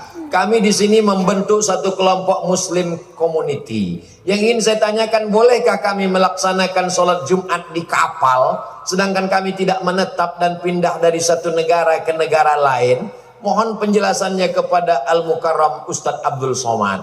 Dari Bapak Edi Kurniawan, alumni TMI Al-Amin Perenduan 2012, sekarang tinggal di Amerika. Wow. Tamat Al-Amin, bisa kerja di kapal pesiar di Amerika. Masya Allah, tabarakallah. Hanya satu mazhab yang mewajibkan sholat Jumat di masjid, mazhab Maliki. Selain mazhab Maliki, mazhab Hanafi, mazhab Syafi'i, mazhab Hambali, boleh sholat di gedung, boleh sholat di tanah lapang, boleh sholat di convention hall untuk sholat Jumat. Tapi kalau ada masjid, maka lebih afdal di masjid. Adapun di tengah laut, tak ada masjid, sholat di masjid mana? Masjid terapung itu pinggir laut. Jadi kalau ditanya boleh sholat di kapal, boleh, karena yang mewajibkan sholat Jumat di masjid hanya mazhab Maliki. Lalu kemudian yang jadi masalah jumlah, yang mewajibkan mesti 40 orang dan semuanya mukim, itu mazhab Syafi'i. Adapun mazhab Hanafi, kalau menurut urf dia sudah dianggap sebagai jamaah, walaupun tidak cukup 40 orang, maka sah sholat Jumatnya. Jadi masalah yang kedua adalah masalah angka, berapa sebenarnya yang ada di kapal itu. Masalah ketiga, orang yang musafir tidak wajib sholat Jumat, maka dia sholat zuhur.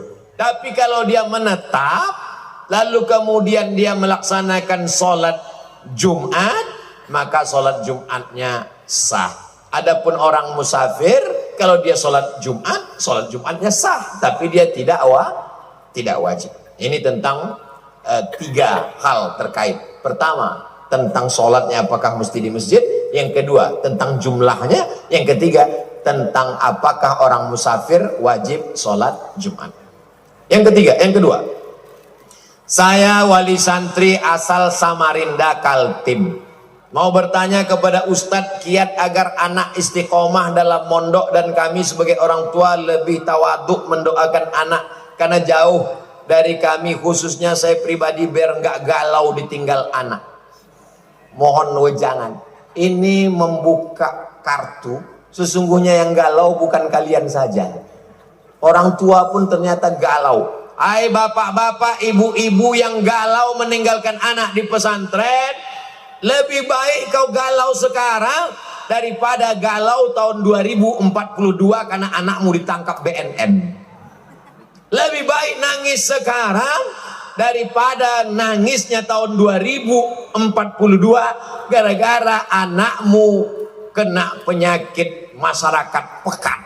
Nah, jadi kalau datang begitu, kuat-kuat hati, sabar-sabarkan hati, jangan nangis. Kalau melepas anak di pesantren Al-Amin, tepuk bahunya, kasih semangat. Belajar di sini, serius, bacakan selawat, bacakan doa.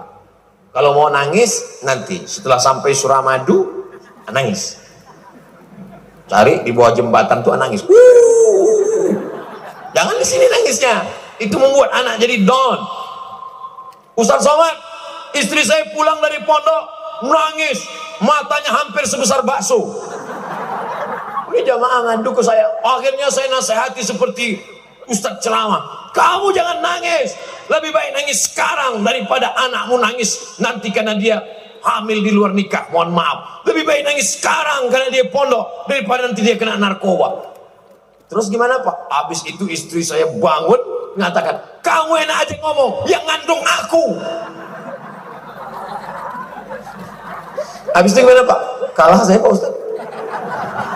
Jadi sebenarnya ayah dan ibu kalian, jadi jangan pernah merasa kalau di pondok itu terbuang. Ini banyak anak di pondok pas mau tidur malam mikir, jangan-jangan aku ini anak adopsi ya.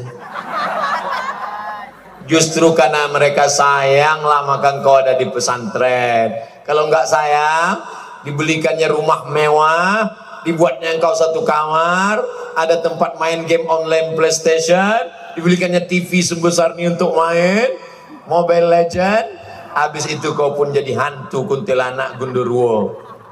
Kalau dia sayang, dia akan kirimkan engkau sejauh mata memandang supaya kau menjadi anak yang soleh dan soleha. Insya Allah ini semua adalah anak-anak yang soleh dan soleha. 3. Bagaimana hukumnya apabila hasil orang tua yang bekerja sebagai sopir yang sholatnya sering ketinggalan, uang hasil sopirnya dibuat biaya anaknya yang sedang mondok di pesantren. Hasil dari korupsi, dari haram, dibelikan ke uang, dibelikan ke beras, uangnya dikirim ke pondok, lalu kemudian duit haram itu dimakan, lalu kemudian menjadi setetes darah, darahnya masuk ke jantung, dari jantung disemprotkan naik ke otak, ayatnya semua hafal. Nasiyatin kadzibatin khoti'ah, ubun-ubun, kazibatin pembohong, khoti'ah pelaku dosa, pembuat kejahatan. Kenapa ubun-ubun? Karena otak inilah yang memerintahkan. Jangan heran kalau ada anak yang otaknya jahat, salah satu penyebabnya adalah makan haram. Jadi kebetulan di sini Pak Sopir, kamu tetap bisa sholat Pak Sopir.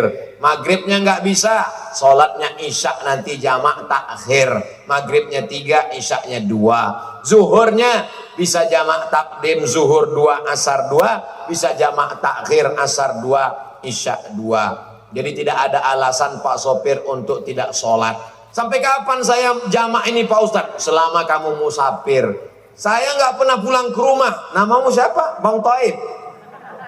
Berarti kamu musafir terus. Maka orang yang musafir terus, dia tetap jamak qashar sampai dia muqim selama 4 hari 4 malam atau 20 kali sholat menurut Syekh Wahbah Zuhaili dalam kitab Al-Fiqhul Islami wa Adillatuh. 4. Perkenalkan, nama saya Pak Akib dari Asta Yusuf Talango, Sumeneb. Kita tahu bahwa jodoh rezeki mati ditentukan Allah. Bisakah ketentuan itu dirubah oleh manusia dengan doa setiap nisfu Sya'ban? La yaruddul qada illa doa. Tidak ada yang bisa merubah takdir kecuali doa. Ya Allah, kalau dia memang bukan jodohku, jodohkanlah aku dengan dia. Kalau dia memang sudah punya jodoh, matikanlah jodohnya. Jangan. Gak boleh mendoakan yang tak baik. Maka boleh jadi yang kita minta itu ada yang disediakan Allah yang lebih baik. Tapi berdoa minta nama boleh. Mana dalilnya doa minta nama boleh? Oh, Nabi pakai nama. Allahumma a'izzal islama bi umarain. Tolonglah Islam ini dengan 2 Umar. Umar bin Khattab atau Umar bin Hisham. Umar bin Khattab atau Umar bin Hisham. Umar bin Hisham itu siapa Pak Ustadz? Abu Jahal. Nama kerennya Abu Jahal, nama medsosnya.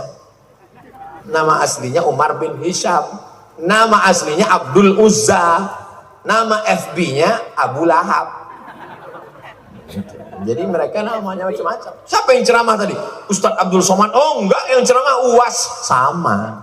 Itu juga orangnya. Jadi doa bisa merubah. La yaruddul qada illa doa. Tapi doa takdir itu ada 2.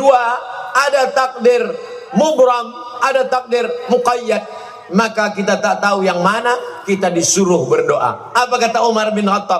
Aku tidak tahu doaku ini diterima Allah atau tidak, tapi aku tetap berdoa karena doa adalah ibadah. Ini banyak orang sekarang habis sholat nggak mau berdoa lagi. Assalamualaikum warahmatullahi wabarakatuh. Assalamualaikum warahmatullahi wabarakatuh. Langsung pergi. Pas ditanya, ente nggak berdoa? Apa doa yang lama aja belum makbul, masa tambah lagi? Berdoa. Allah tidak akan pernah bosan mengabulkan doa, sebagaimana kita tidak pernah muak berdoa. Ud'uni astajib lakum. Orang yang tidak mau berdoa adalah orang yang sombong. Orang yang sombong tak mendapatkan rahmat Allah Subhanahu wa ta'ala. Bahasa lugasnya, bisakah takdir mubram diubah oleh doa seorang mukmin?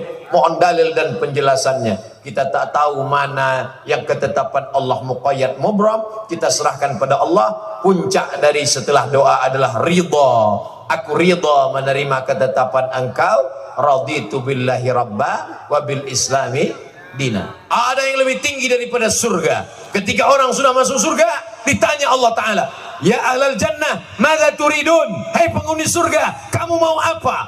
Penghuni surga menjawab, ada satu yang kami belum dapat ya Allah, ridhaka. Itulah mengapa kita selalu berdoa, Allahumma inna nas'aluka ridhaka wal jannah. Boleh jadi tidak sampainya keinginan kita karena Allah menginginkan ridho. Bagaimana cintanya Qais kepada Laila, sampai-sampai Qais gila. Akhirnya Qais disebut dengan Laila Majnun, crazy, tergila-gila. Sampai satu saat dia ditanya, Qais, Laila turidu amid dunya wa ma fi tawayaha? Qais, kamu pilih mana? Pilih Laila atau dunia beserta isinya? Apa kata Qais? La ghubaru ni'aliha ahabbu ilayya wa asfa di balwaha. Debu yang menempel di sendal Laila lebih kucinta daripada dunia beserta isinya. Tapi cita-citanya tak tercapai. Akhirnya dia gila dan dia didoakan oleh ayahnya di samping Ka'bah. Syekh Muhammad Mutawalli Asy'arawi menulis kitab Muzakkirat ketika dia berada di kota Makkah jadi dosen.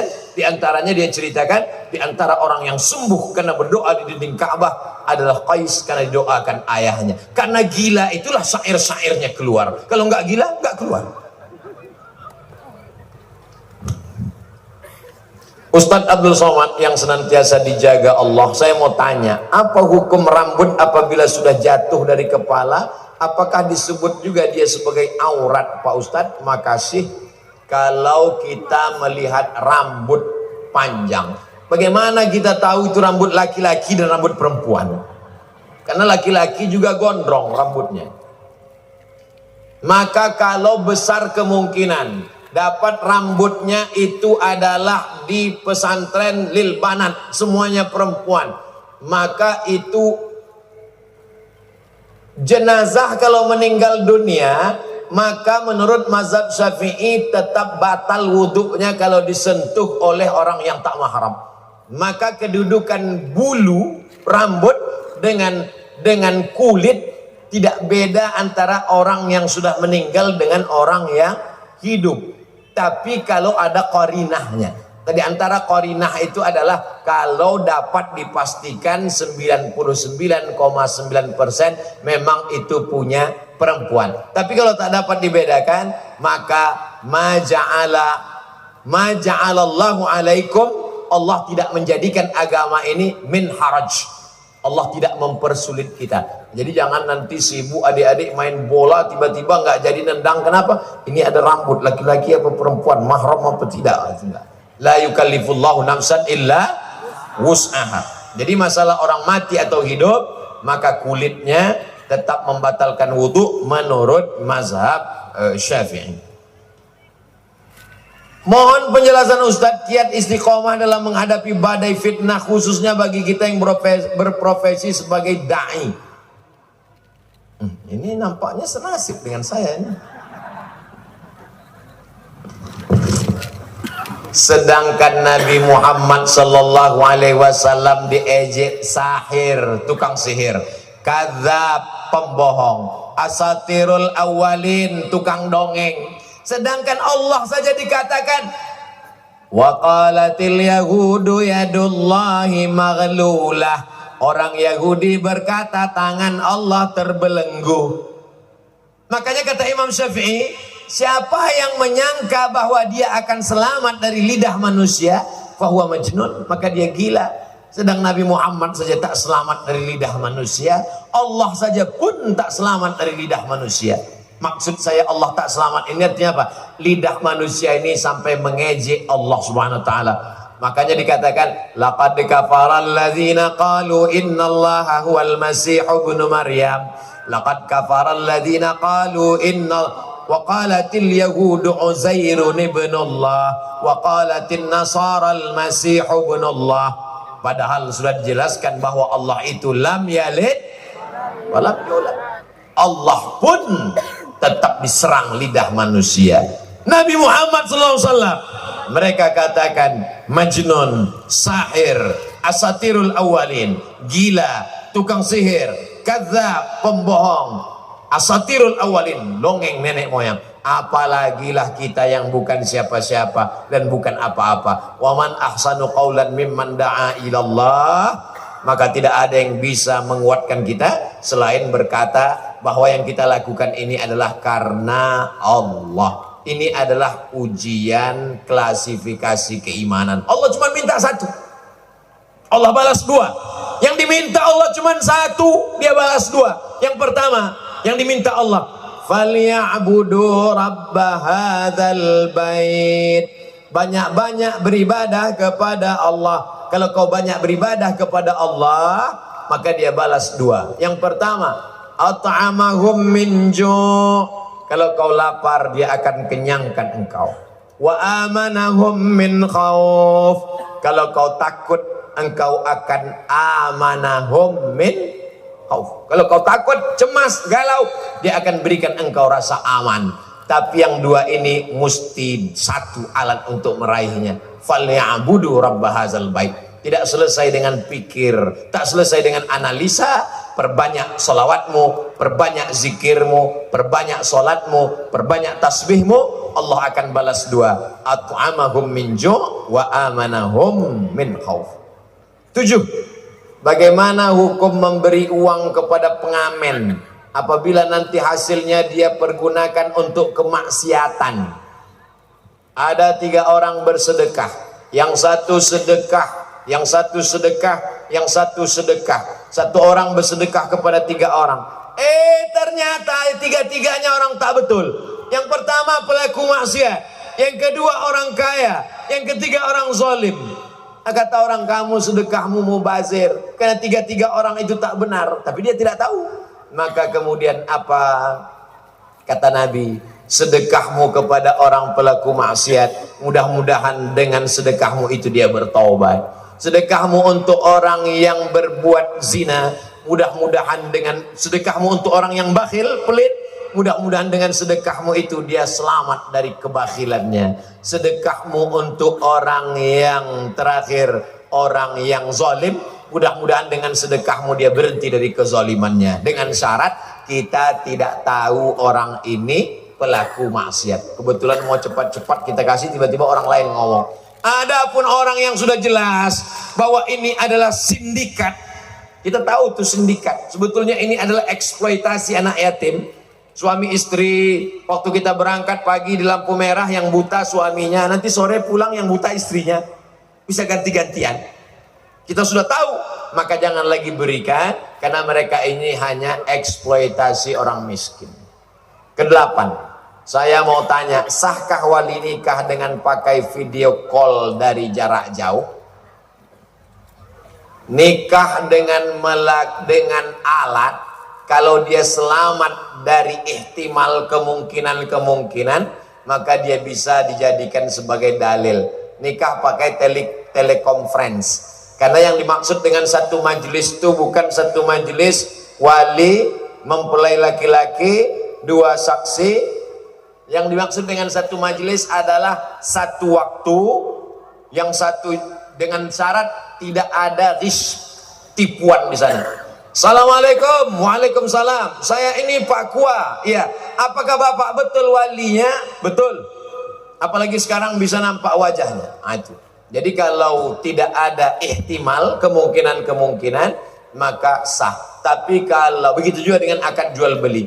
Tapi kalau masih ada di dalamnya kemungkinan, ad-dalil idhahtamal saqata bihil istidlal. Kalau suatu dalil itu mengandung ihtimal, maka dia gugur menjadi istidlal. Tapi bagi saya pribadi lebih baik untuk tidak pakai itu. Kenapa? Al-khuruju minal khilafi aula. Kalau pakai alat ini ada khilafnya, kalau tak pakai alat ini tak ada ikhtilafnya, maka meninggalkan yang ada ikhtilafnya lebih utama daripada. Tapi kalau tidak memungkinkan sama sekali, maka boleh dipakai. 9. Berdosakah kita bekerja di salah satu dealer motor yang bekerja sama dengan perusahaan leasing finance dalam urusan transaksi kredit ke customer, sedangkan perusahaan leasing finance tersebut menerapkan praktek riba? Kalau pihak leasing jelas berdosa, tapi bagaimana dengan kedudukan dealer, pemilik dan pegawai dalam pandangan Islam? La'anallahu akilar riba. Allah melaknat orang yang makan riba. Wa mukilahu, orang yang dikasih makan riba, orang yang mewakilkan transaksi. Wa katibahu, orang yang mencatat, pegawai administrasi. Wa syahidaihi, orang yang menjadi 2 saksi. Kulluhum sawa, mereka semuanya sama. Jadi 4 orang ini yang terkait dengan riba tadi sama. Adapun orang yang tidak terkait langsung, nah ini yang 4 ini terkait langsung. Saya jual makanan, tiba-tiba datang orang beli nasi. Assalamualaikum Pak Ustadz, saya mau beli nasi. Saya nanya, ini uang kau ini uang riba atau uang halal? Ngamuk dia. Kita tidak perlu tanya, kenapa? Karena saya jual nasi. Nasi ini halal. Maka yang dilihat di situ adalah nasinya. Jadi yang tidak terkait secara langsung, maka dia tak masuk. Adapun yang terkait langsung, yang 4 ini, maka masuk kategori haram. Jadi kalau orang jual riba, dia beli semen, kita jual semen. Yang kita jual itu semennya, tidak ada hubung kait dengan pekerjaan si pembeli. Karena kalau si pembeli itu semuanya nanti ditanya, oh macam-macam. Ada orang yang jual benda haram, ada orang yang dari hasil korupsi, ada orang. Jadi Islam tidak memberatkan. Yang kena hanya yang kaitan ring pertama yang langsung. Adapun yang tidak langsung tadi, maka tidak terkait dengan riba. Terakhir yang ke-10. Dalam pepatah dikatakan kulil haq walau kana murran.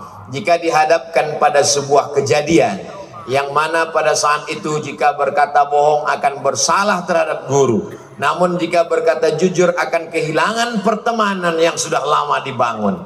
Bagaimana kita mesti bersikap sebagai seorang muslim?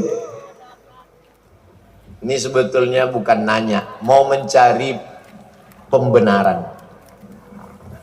Kalau saya jujur Pak Ustadz, ini bohong ke guru, tapi teman ini Pak Ustadz, teman ini sudah buat salah, maka tidak bisa berbohong untuk menutupi suatu kesalahan. Maka disebutkanlah ra'suz dzunub al-kadzib, induk dari segala dosa adalah bohong. Satu bohong akan ditutup oleh 1000 bohong. Yang boleh bohong cuman 3 kasus. Yang pertama ketika dalam perang, al-harbu khid'ah, perang itu tipu muslihat. Tiba-tiba perang, lalu kemudian saya masuk ke rumah jamaah, musuh kita datang, musuh kita nanya, ada Abdul Somad di sini, maka nggak boleh kasih tahu, tuh dibawa ke tempat tidur. Ada Abdul Somad di sini. Abdul Somad tidak ada di sini. Maksudnya tidak ada di sini, tapi ada di kamar sana. Itu namanya hilah, fikih hilah. Yang pertama ketika berperang untuk menyelamatkan umat, itu boleh. Yang kedua ketika mendamaikan 2 orang yang sedang kelahi, datang dia ke kita, itu si Anu itu orangnya pembohong, penipu, nggak benar.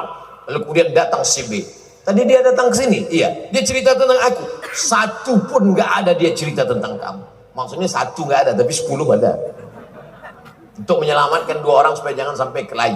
Yang ketiga adalah suami terhadap istri tidak pada perkara yang haram. Suami ibu pulang dari Surabaya bawa kain batik, lalu dia nanya, oh my darling, buah hati belayan jiwa, gimana pandanganmu tentang kain batik ini? Abang, seumur hidupku belum pernah melihat batik seperti ini. Maksudnya jeleknya. Tapi tak dia sebutkan dalam pada 3, menyenangkan pasangan bukan pada perkara yang haram, mendamaikan orang yang berkelahi pada saat perang, menyelamatkan. Lain daripada itu, maka bohong tidak dibenarkan, karena satu bohong akan menyebabkan menutupinya dengan bohong-bohong yang lain. Mudah-mudahan apa yang kita kaji pada malam hari ini menjadi bekal amal soleh, yang menyampaikan dan yang mendengarkan mendapatkan ridha, taufik, kebaikan dari Allah Subhanahu wa taala. Aqulu qauli hadza astaghfirullah li wa lakum. Saya sampaikan selamat milad 70 tahun Pesantren Al-Amin Perenduan. Mudah-mudahan Allah senantiasa menurunkan rahmat, ridha dan barakahnya buat keluarga besar Al-Amin. Wallahul muwaffiq ila aqwamit thariq. Terima kasih atas segala perhatian. Mohon maaf segala kesilapan dan kekhilafan. Aqulu qauli hadza astaghfirullah li wa lakum. Wassalamu alaikum warahmatullahi wabarakatuh. Waalaikumsalam. Ila hadratin Nabil Mustafa Muhammadin sallallahu alaihi wasallam wa alihi at-tayyibin at-tahirin wa ashabihi al-mayamin wan nabiyyin was-siddiqin wasyuhada was-salihin wal malaikatil muqarrabin wal ulama'il amilin wal awliya'is salihin wa ala muassis hadzal ma'hadil azim wa masyayikhina wa li abaina wa li ummahatina syai'un lillahi wa lahumul fatihah. A'udzu billahi minasy syaithanir rajim. Bismillahirrahmanirrahim. Alhamdulillahi rabbil alamin. Arrahmanir rahim. Maliki yaumiddin. Iyyaka na'budu wa iyyaka nasta'in. Ihdinas siratal mustaqim. Siratal ladzina an'amta 'alaihim ghairil maghdubi 'alaihim waladdallin. Amin. اللهم صل على سيدنا محمد وعلى آل سيدنا محمد الفاتح لما أغلق والخاتم لما سبق ناصر الحق بالحق والهادي إلى صراطك المستقيم وعلى آله حق قدره ومقداره العظيم. السلام عليك يا رسول الله، السلام عليك يا نبي الله، السلام عليك يا خير خلق الله، السلام عليك يا صفوة الله، السلام عليك أيها النبي ورحمة الله وبركاته.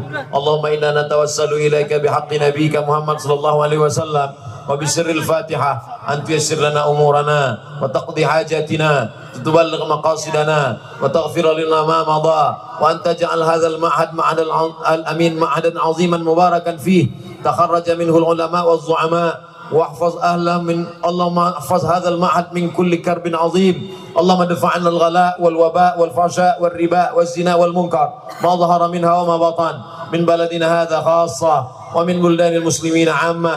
اللهم بارك لنا في أولادنا وبارك لنا في أزواجنا وبارك لنا في كل ما أعطيتنا. اللهم اجعل أبناءنا وبناتنا من الصالحين والصالحات، من حافظ القرآن والحافظات، من المجاهدين في سبيلك بأموالهم وأنفسهم.